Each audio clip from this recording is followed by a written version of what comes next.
Els contes d'en Richie. Un projecte multiplataforma de relats curts en català. En el podcast d'aquest mes tindrem els següents relats. Dies de pluja. Un relat escrit a partir de les següents 3 paraules. Hipopòtam, oceà, fruita. Un altre conte escrit amb 3 paraules. En aquest cas, les paraules són cotxe, sofà, escales. També tindrem un conte amb falsa censura i la versió del mateix conte sense censura. I per acabar, un experiment amb aquest relat censurat. Si l'experiment surt bé, sentireu el conte d'una manera o d'una altra.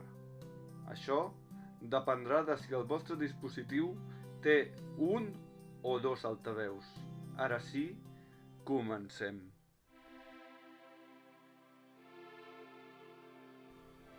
Encara recordo quan van prohibir anar a la feina els dies de pluja. Treballeu des de casa, ens deien. Ja hi esteu acostumats, afegien. Des de la Covid que treballeu des de casa. Ja sabeu com funciona, deien. I aquí estic, fent la reunió des de casa un dia de pluja. I així serà cada dia que plogui.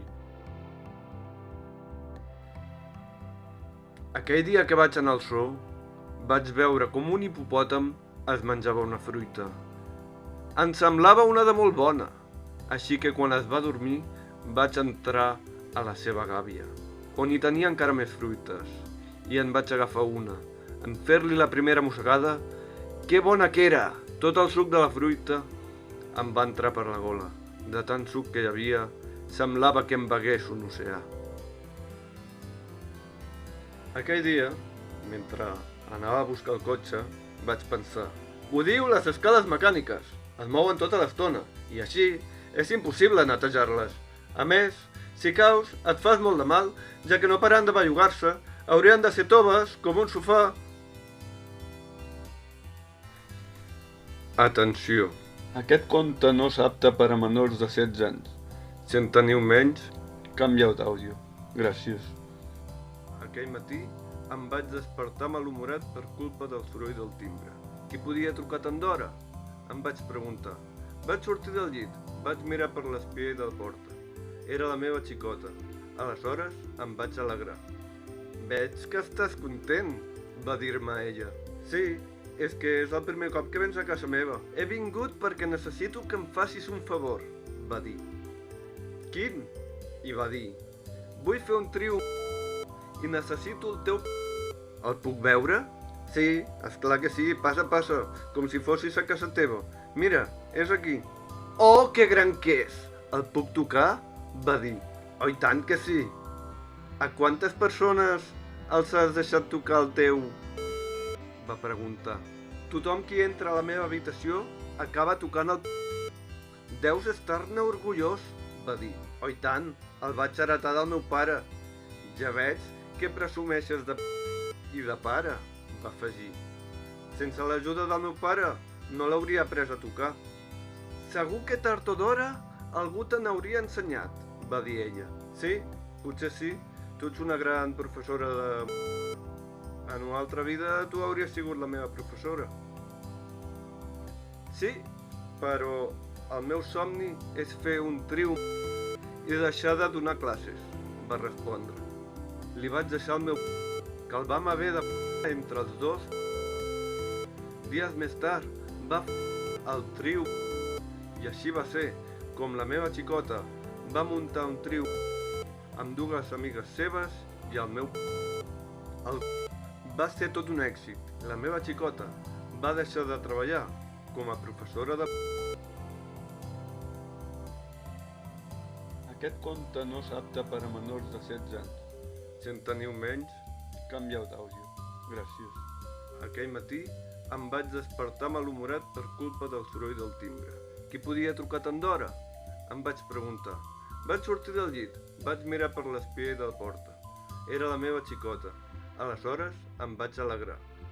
Veig que estàs content, va dir-me ella. Sí, és que és el primer cop que vens a casa meva. He vingut perquè necessito que em facis un favor, va dir. Quin? I va dir. Vull fer un trio musical i necessito el teu piano. El puc veure? Sí, esclar que sí, passa, com si fossis a casa teva. Mira, és aquí. Oh, que gran que és! El puc tocar? Va dir. Oh, i tant que sí! A quantes persones els has deixat tocar el teu piano? Va preguntar. Tothom qui entra a la meva habitació acaba tocant el piano. Deus estar-ne orgullós, va dir. Oh, i tant, el vaig heretar del meu pare. Ja veig que presumeixes de piano i de pare, va afegir. Sense l'ajuda del meu pare no l'hauria après a tocar. Segur que tard o d'hora algú te n'hauria ensenyat, va dir ella. Sí, potser sí, tu ets una gran professora de música. En una altra vida tu hauries sigut la meva professora. Sí, però el meu somni és fer un trio musical i deixar de donar classes, va respondre. Li vaig deixar el meu piano, que el vam haver de baixar entre els dos per les escales. Dies més tard va fundar el trio musical, i així va ser com la meva xicota va muntar un trio musical amb dues amigues seves i el meu piano. El grup va ser tot un èxit.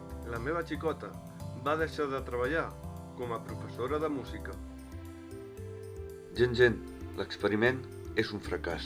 Resulta que la plataforma on penjo el podcast ajunta les dues pistes, és a dir, m'espatlla l'efecte. Això vol dir que trobareu l'experiment en un enllaç a la descripció d'aquest podcast. Una abraçada i fins aviat. I fins aquí els contes d'aquest mes. Espero que us hagi agradat. I recordeu que podeu gaudir d'aquest projecte en diferents formats: àudio, text i vídeo. Trobareu tota la informació a la descripció d'aquest podcast. Fins aviat!